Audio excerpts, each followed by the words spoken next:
প্রিয় student, class 12-এর পড়াগুলো ইংলিশের সব করে দিয়েছি।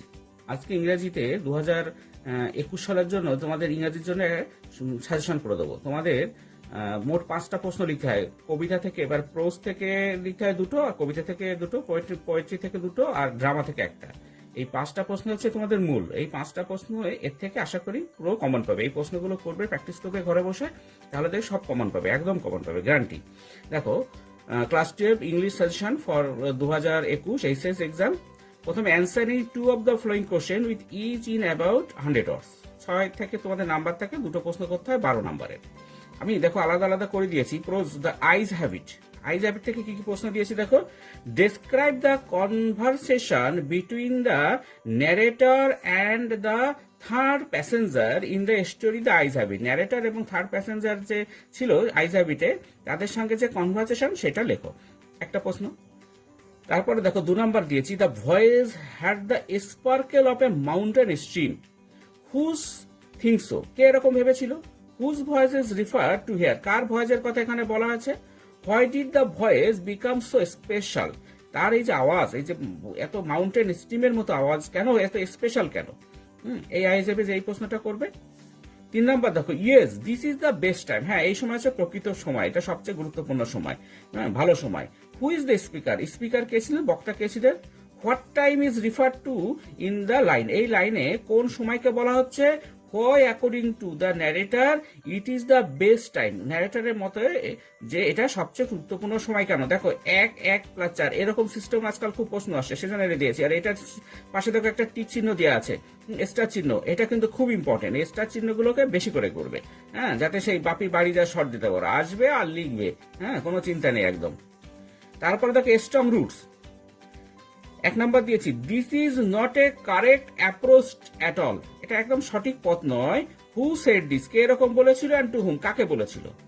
What approach is refer to her, কোন পথের কথা এখানে বলা হচ্ছে। Why was it not a correct approach, এটা সঠিক অ্যাপ্রোচ নয় কেন। এটা 2 6 নাম্বারের করেছি। তারপরে 2 নাম্বার দেখো, what does Kalam say about is childhood experiences in the mosque. মসজিদে কালামের এই যে চাইল্ডহুড যে এক্সপিরিয়েন্সটা ছিল, কি অভিজ্ঞতা ছিল, যে কালাম এর অভিজ্ঞতাটা, সেটা বর্ণনা করতে হবে। এটা ফ্ল্যাট প্রশ্ন 6 নাম্বারের।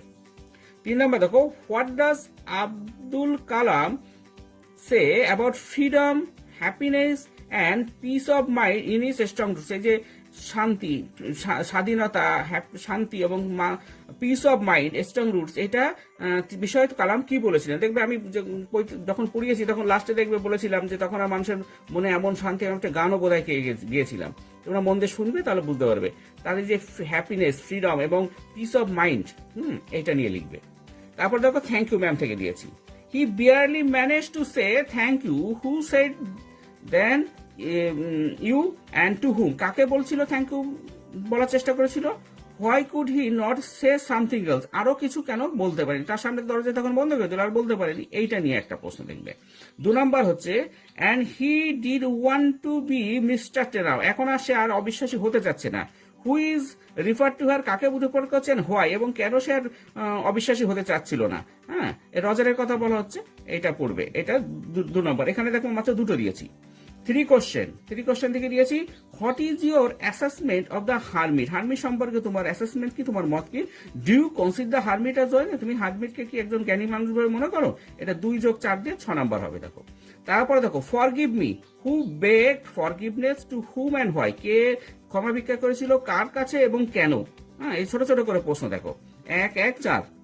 তারপর 3 number, you have already been answered, who said this, কে বলেছিল যে তোমাকে উত্তর দেওয়া হয়ে গেছে, অ্যান্ড টু হুম, কাকে। Explain how the person spoken to had already been answered, কিভাবে তার উত্তর অটোমেটিক দেওয়া হয়ে গেছিল, সেটা কিভাবে প্রকাশ করেছিল। এটার পাশে দেখো স্টার চিহ্ন দেওয়া আছে, এটা বেশি করে করবে। তারপরে দেখো পোয়েট্রিতে আবার একই ব্যাপার। Answer 2 of the following question is in about 100 ওয়ার্ডস, 2টো করতে হবে, 6 × 2 12। অন কিলিং এ ট্রি থেকে দিয়েছি, the poem on killing a tree describes man's cruelty and violence two nature discuss, মানুষের এই যে প্রকৃতির উপরে যে ভায়োলেন্স, কোন নিষ্ঠুরতা, সে বিষয়ে একটা লেখো। এটা 6 নম্বরে থাকবে। Justify the title of the poem on killing এর টাইটেলের যে দিয়েছে জাস্টিফাই, এটা 6 নম্বরের হবে। তারপর দেখো, হোয়াট ইজ আইরনি, আইরনি কি। Find out the irony and petals poem on clean a tree. On clean tree যে আইরনির বর্ণনা করা আছে সেটা বলো। এখানে 2 আর 3 দুটো থেকে তোকে স্টার চিহ্ন দেওয়া আছে, দুটোর মধ্যে আশা করি এসে যাবে, তোমরা এটা ভালো করে পড়বে।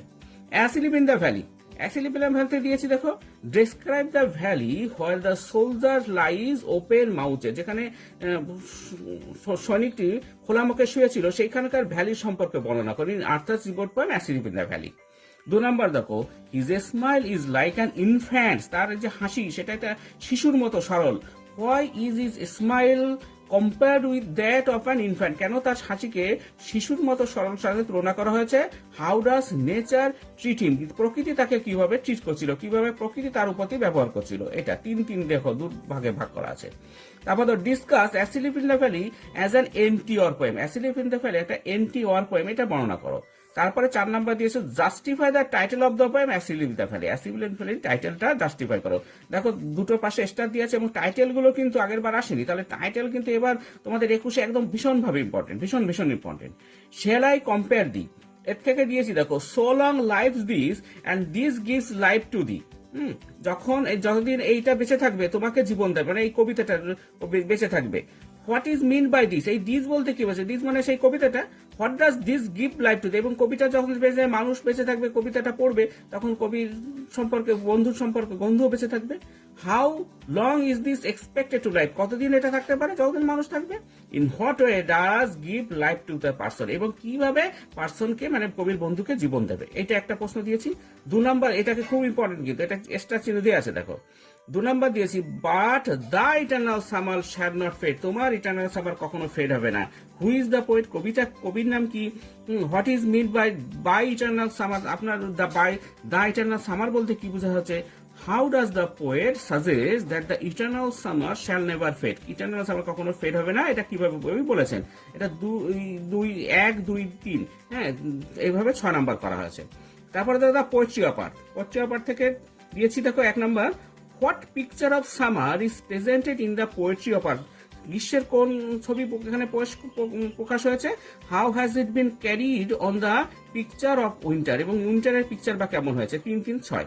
তারপর দেখো, he has never done with his delights, who is he বলতে কাপ আছে, হোয়াট ডাজ হি ডু, কি বলছে, হোয়াট ডাজ দ্য এক্সাক্ট মিন, এই যে he has never done with his delights এইটার মানেটা কি, এটা বলতে হবে।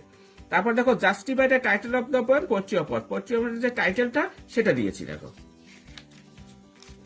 এরপরে ড্রামা থেকে তোমাদের দিয়েছি দেখো মোট 8টা, কিন্তু 1, 2, 3, 4, 4টাতে দেখো স্টার চিহ্ন দেওয়া আছে, 4টা বেশি করে করবে, বাকিটা করবে যে মোটামুটি।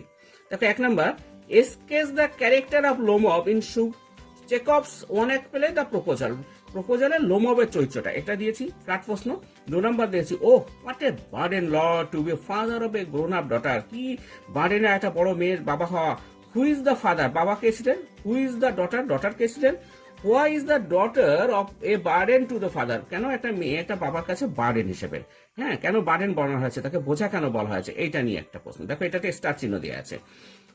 From the arguments of Natalia, Lomov and Chubukov compare guess and squeezer, তারা এই যে গেস অ্যান্ড স্কুইজার নিয়ে যে কম্পেয়ার করেছিল, এইটা একটা ফ্ল্যাট প্রশ্ন। এটা দিয়েছি দেখো, এটাও স্টার চিহ্ন দেওয়া আছে, এটা আসে না কিন্তু এবার আসতেই পারে। Go there's a merchant come for is good, who is the merchant, merchant কে ছিল। Who is the speaker, speaker কে ছিল। হোয়াট গুডস ইজ মিন্ট, কোন গুডের কথা বলা হয়েছে। State the motive of the speaker, স্পিকারের মোটিভ সম্পর্কে বলা হয়। 1, 1 যোগ 3 মোট 6। তারপর দেখো, write about the social picture as you find Anton Chekhov's play the proposal, এটা যে সোশ্যাল লাইফ, সোশ্যাল পিকচারটা কি পাচ্ছ সেটা প্রাক প্রশ্ন। My dear fellow, why are you so formal in your get up. Who is the speaker, এই speaker কে বলেছেন এরকম কথা। Who is so formal in get, কে এরকম ফর্মাল গেট আপ পরে এসেছিল। হোয়াট ডাজ হি উইয়ার, কি পরেছিল সে। What is the real purpose to wear the dress, এই ড্রেস পরে আসার সত্যিকার অর্থটা কি, কি জন্য এটা পরে বা কেন সে এখানে পরে এসেছিল। 7 নম্বর দেখো, why he came here as to propose to you, হ্যাঁ, সে এসেছিল কেন তোমাকে প্রপোজ করতে। হু কেম উইথ এ প্রপোজাল, কে প্রস্তাব নিয়ে এসেছিল। হোয়াট ওয়াজ দ্য প্রপোজাল, প্রস্তাবটা কি ছিল। হু সেড দিস টু হুম, কে কাকে এটা বলেছিল। How did the person spoken to react to this, এই প্রশ্নের উত্তরে সে কিভাবে রিয়াক্ট করেছিল, এটা নিয়ে দেখো ছোট ছোট প্রশ্ন করেছি, এরকম আসতে পারে। 8 নাম্বার দেখো, comment on the aptness of the title of the play the proposal, এটা সবার লাস্টে দিয়েছি, কিন্তু এটাই সবচেয়ে ইম্পর্টেন্ট প্রশ্ন সামনে বার 2021-এর জন্য, যে এর টাইটেল, হ্যাঁ, comment on the aptness of the title of the play the proposal, প্রপোজালের টাইটেলটা, হ্যাঁ, এইগুলো প্রশ্ন করলে আশা করি তোমরা এই যে তোমাদের যে 5টা প্রশ্ন করতে হবে একটাও মিস হবে না, একদম সম্পূর্ণ তোমরা কমন পাবে, এবং যাই আসুক না কেন তোমরা সুন্দর নাম্বার পাবে, লিখে আসতে পারবে। হ্যাঁ, এরপরে আমরা অন্যান্য সাবজেক্টে তোমাদের দিয়ে দিয়েছি, দেখবে, আর ইংরেজিটা সব পড়ে দিয়েছি, এগুলো সব ভালো করে শুনবে, শুনে এই প্রশ্নগুলো করার চেষ্টা করো। আর যদি কোনো প্রশ্ন না বুঝতে পারো, না করতে পারো, তোমরা কমেন্ট বক্সে জানাবে, কমেন্ট করে জানাবে আমাকে, আমি তোমাদের এই প্রশ্নগুলোর উত্তর দরকার হলে করিয়ে দেবো। হ্যাঁ, thank you very much for watching, দেখা হবে পরের ভিডিওয়ে।